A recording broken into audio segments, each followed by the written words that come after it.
Okay, one of the things that I do, I always know exactly if my cars are priced right or fair, and a lot of people say, well, which guidelines do you use? Um, so here's a system that I use, and you probably won't need this system at first, but there's some upcoming videos when you do evolve into your own dealership and you start with your own broker program. There's just certain things that you're going to do, and so this is probably a little early for you getting started, but it's information that you may not need today, but you will need if you grow in this business. So I'm taking, now this is me personally, I'm not taking the other brokers' cars or anything out there or the other wholesalers' cars. I'm taking 10 of my cars back through the auction Monday. Manheim will pick those cars up Monday, and I'm sending those cars to the auction to the highest bidder.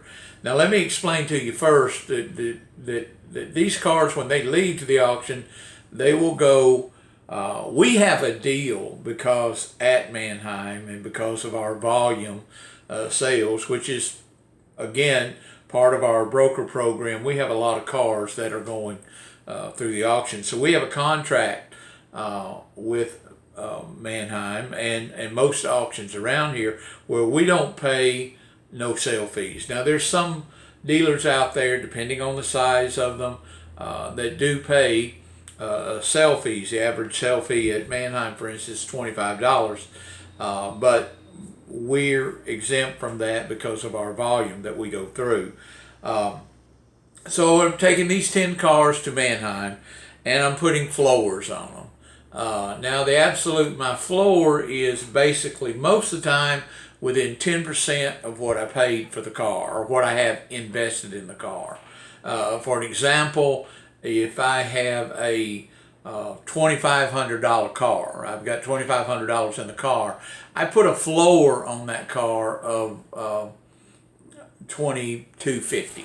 That's what it's going to take, and that's me losing $250 on the car. I'm willing to accept that maybe I was wrong in that car that I bought, or maybe I was 10% wrong, but I'm never 50% wrong, 60% wrong, 70% wrong.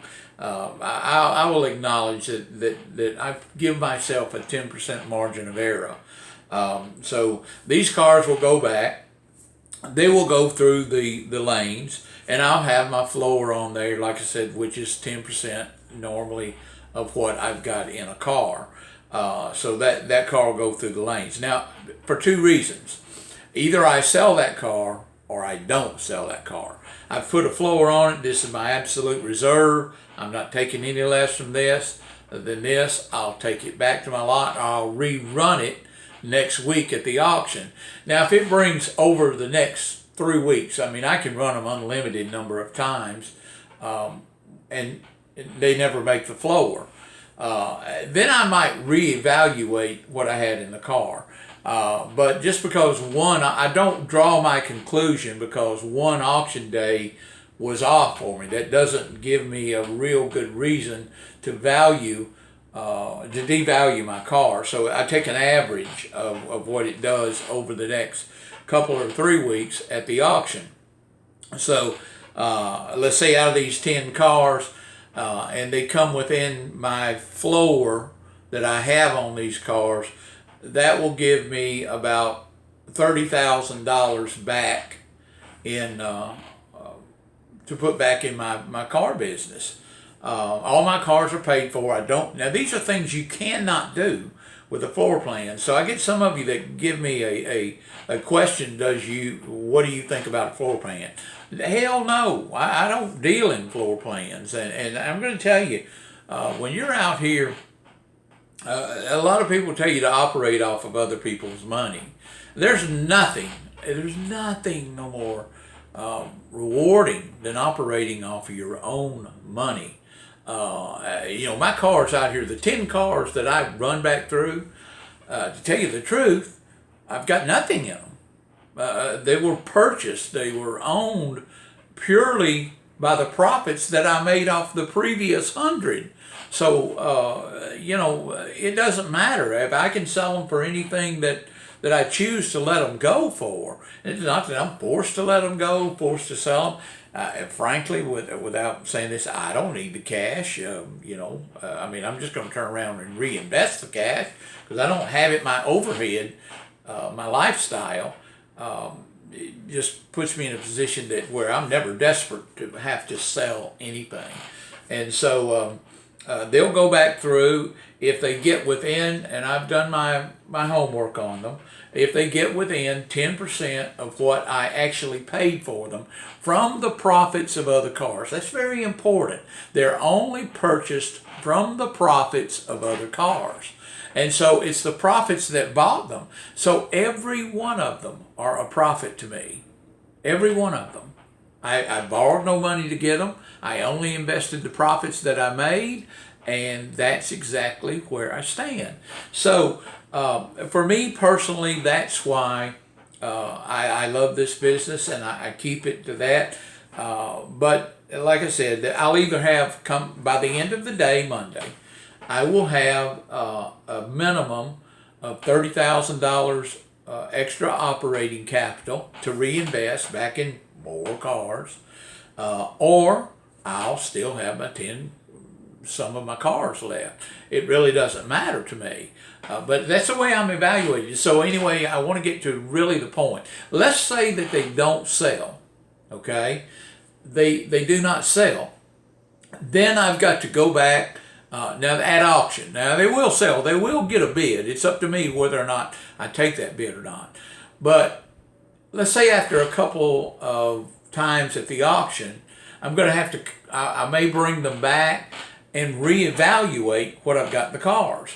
Now, just because I've got $2,500 in a car and I ran it through the auction twice or 3 times, that car, and if it brought $1,700 to $1,800, I've got to reevaluate my pricing of the car. Okay, it proved going through the auction at market value that it's only a $1,700 to $1,800 car.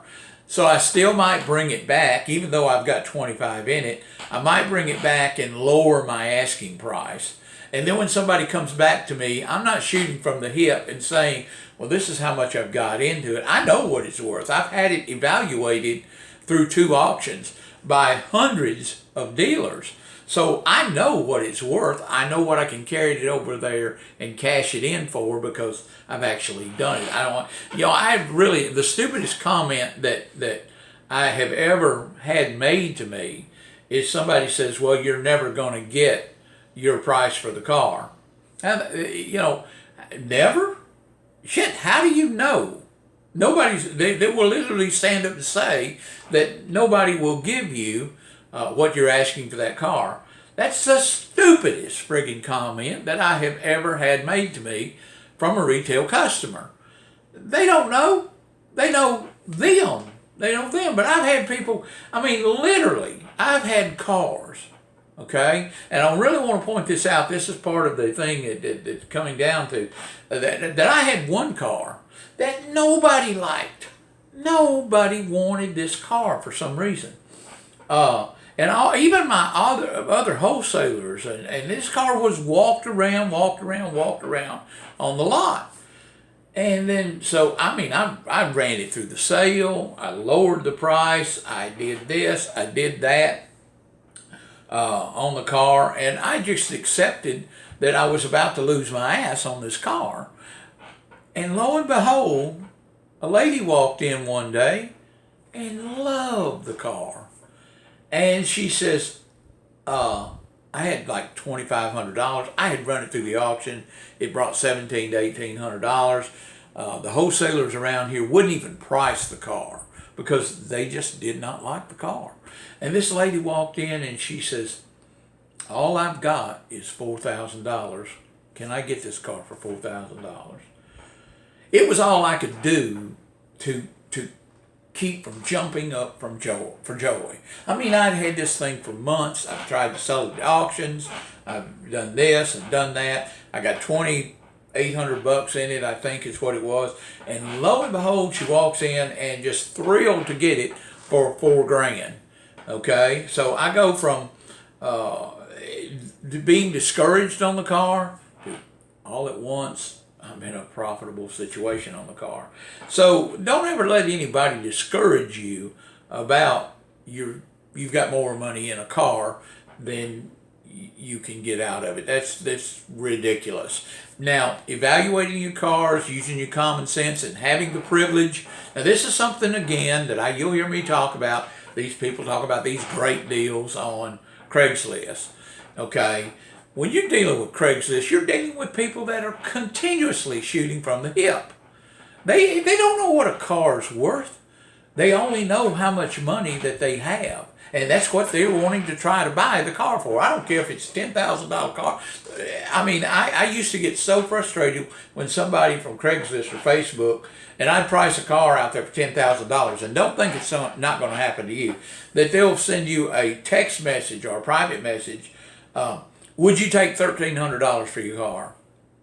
Well, that's an insult, okay? But that's the type of comments that you get from Craigslist and Facebook. People only got $1,300 for a car. And so if they see it's a $10,000 car, they're going to shoot you a text or a private message or something and just see how desperate you are. And when you're dealing with Craigslist and you don't have a dealer's license, sometimes you're going to get in a desperate situation. Again, time's up on this video. Please subscribe, like, and share this video to anyone that you know interested in becoming a used car dealer.